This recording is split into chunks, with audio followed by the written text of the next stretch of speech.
Let me introduce myself. My name is Sandy Purnamajaya. You can call me Mr. Sandy. I'm teacher in Senior High School 1 Wonosegoro.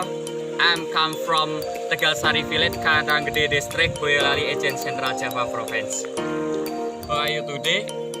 Saya harap kalian semua sehat di rumah, tetap semangat mengikuti pembelajaran daring bahasa Indonesia bersama Pak Sandy. Ngomong-ngomong, ini kan pembelajarannya Pak Sen ya? Kenapa Pak Sen dikali? Yuk kita ke sekolahan, tunggu Pak Sen di sekolahan ya.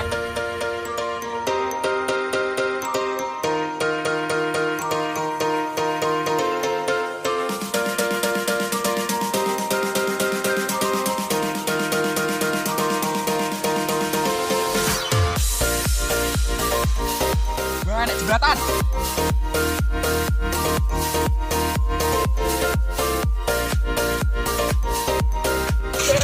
Buntu.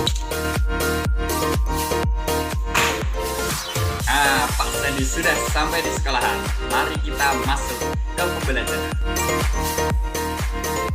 Pembelajaran Bahasa Indonesia SMA kelas 11 semester 1. Sumber belajar, buku Bahasa Indonesia, mata pelajaran wajib, dengan penulis Uti Darmawati, Y. Budi Artanti, editor Aprianto Dwi Santoso, dan Ika Yuliana Putri.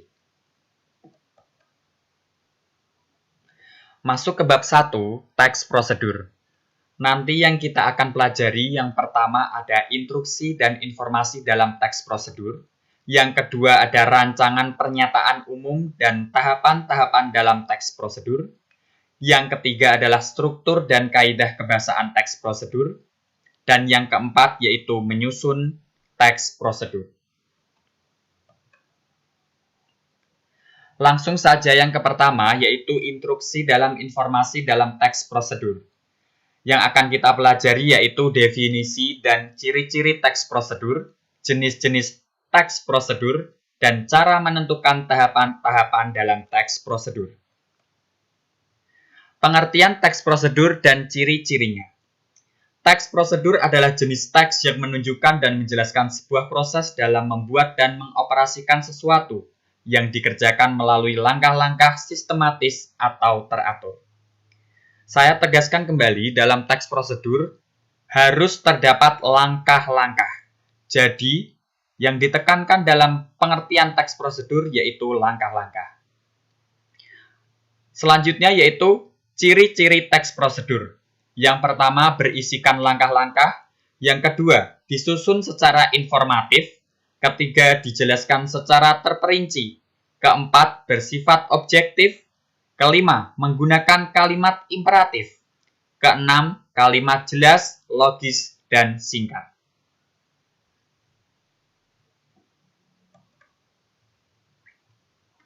Jenis-jenis teks prosedur. Yang pertama yaitu teks prosedur yang menjelaskan proses sesuatu bekerja atau instruksi secara manual.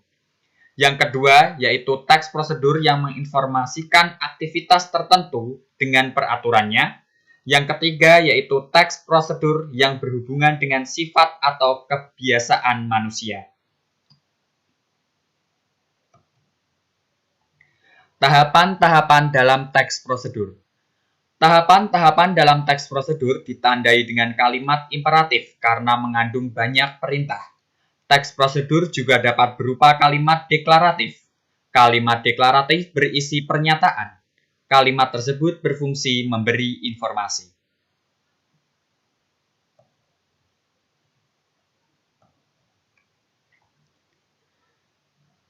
B. Pernyataan umum dan tahapan-tahapan dalam teks prosedur.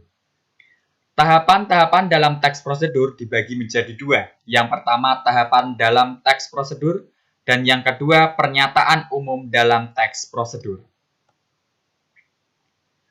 Merancang pernyataan umum dalam teks prosedur.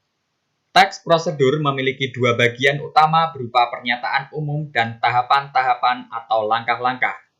Pernyataan umum dalam teks prosedur merupakan pengantar atau pendahuluan mengenai topik yang akan dijelaskan dalam teks prosedur.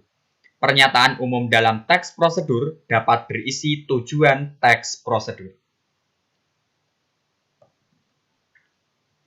Merancang tahapan-tahapan dalam teks prosedur. Yang pertama, yaitu menentukan topik prosedur yang akan disusun. Yang kedua, yaitu mengumpulkan sumber informasi. Yang ketiga, mengembangkan informasi yang telah dikumpulkan ke dalam langkah-langkah yang saling berkaitan. Yang keempat, menyusun teks prosedur secara utuh. Sekian pembelajaran pada pagi hari ini, kurang lebihnya saya mohon maaf, tetap jaga kesehatan. Aku cinta bahasa Indonesia. Aku bangga bahasa Indonesia. Bahasa Indonesia luar biasa. Billahi taufiq wal hidayah. Wassalamualaikum warahmatullahi wabarakatuh.